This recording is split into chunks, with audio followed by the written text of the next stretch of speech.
Today, take a look at the DEWALT NeverBlock 2-port worksite USB charger.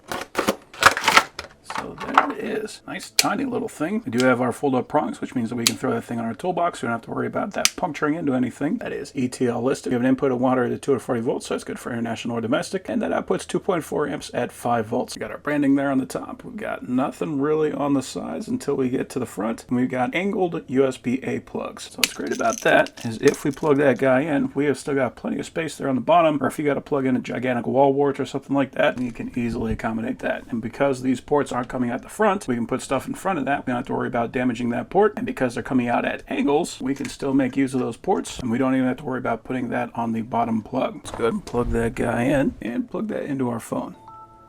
And there we go. We are charging. So yeah, nice little device. I think the best thing about this one right now is just the overall small size and just saving space in our toolbox. So overall, that is a pretty awesome little charger.